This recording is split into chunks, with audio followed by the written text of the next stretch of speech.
Let's be honest, trying to get your head around 2,000 years of Christian history can feel impossible.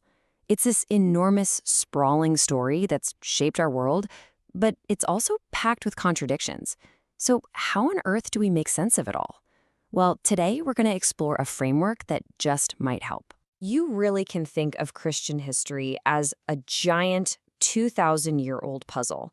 On one side, you have these moments of incredible beauty, charity, and peace. And on the other, periods of darkness and violence that seem to go against everything the faith stands for. How can they all be part of the same picture? I mean, really, think about it. How can a single religion, a single faith, produce both world-changing acts of peace and forgiveness and, at the same time, brutal holy wars? That's the core puzzle we're trying to solve here, and it's just one of many contradictions. For example, take the idea of poverty. On the one hand, you've got this beautiful ideal of monastic life, giving everything up for a life of simplicity and prayer.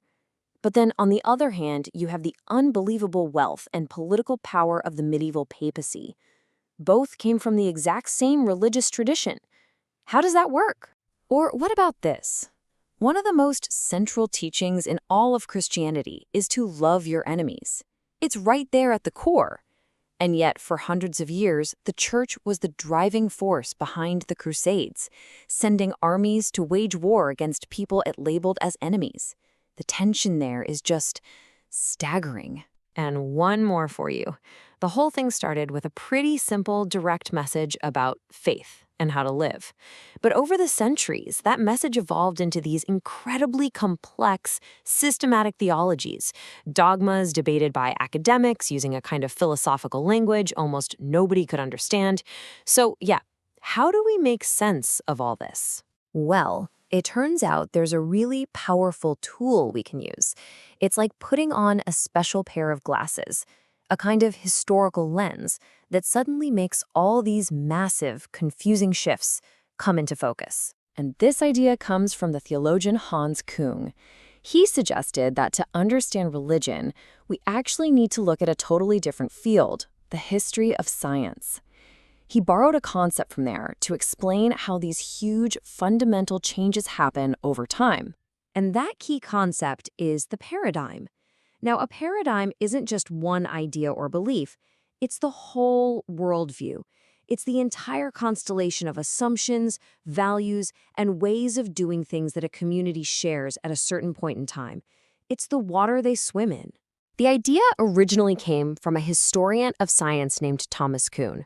His exact words were that a paradigm is an entire constellation of beliefs, values, techniques, which are shared by the members of a particular community. When that whole constellation shifts, everything changes. And Kuhn's big idea was that this doesn't just happen in science. It happens in religion too. Okay, so what does this actually look like when we apply it to Christian history? Well, according to Kuhn, you can see the whole 2,000-year story as a series of 5 major paradigm shifts. 5 totally distinct worldviews that completely changed what it meant to be a Christian. So here it is. This is our roadmap. We're going to walk through these 5 huge shifts one by one. We'll start with the very beginning and take it all the way up to the modern world, and you'll see how this framework really does bring the whole story into focus. Okay, paradigm 1.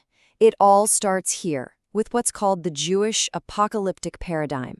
You have to remember, the very first Christians were Jewish.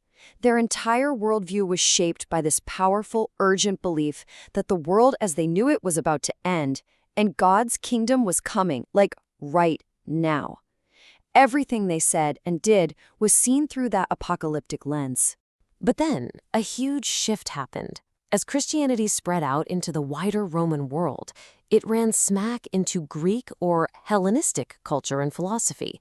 And suddenly, a simple faith needed a whole new, much more complex language to explain itself. This is the era of the great church councils, where core dogmas like the Trinity were hammered out. And eventually, it led to Christianity becoming the official state religion of the Roman Empire. The world had completely changed. Then, in Western Europe, we enter the third paradigm, the medieval Roman Catholic one. This is the world of a hugely powerful and centralized papacy in Rome. The worldview here was defined by things like scholasticism, this super rigorous, logical way of doing theology, and an incredibly detailed system of church law. This is the paradigm that built the massive cathedrals. And yes, it's the paradigm that launched the Crusades. The fourth shift, of course, was the Protestant Reformation. And it was a massive earthquake. The reformers wanted to break from that medieval system and get back to what they saw as the original source, the gospel itself.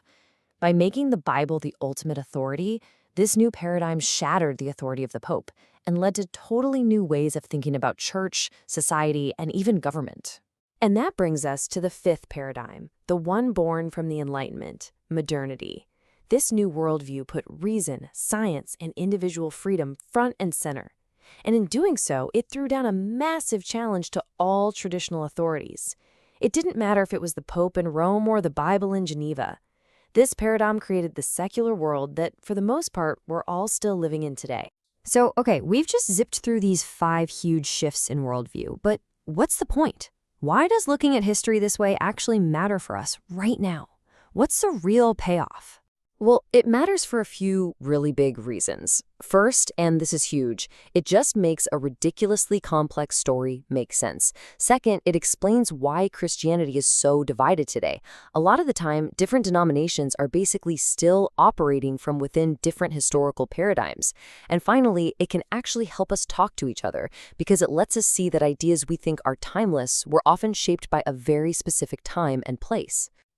And all of this brings us to one last really important question, one that isn't about the past, but is squarely aimed at the future. Hans Kung leaves us with this challenge. In our own era, which some people are calling a new postmodern paradigm, what do we do? Is the goal to just repeat the old formulas, the old dogmas from past paradigms? Or is it to do what every previous era has tried to do? To go back to the core message and figure out how to interpret it in a fresh, meaningful way for the world we live in right now? It's a powerful question, and it shows that the story of paradigm shifts is far from over.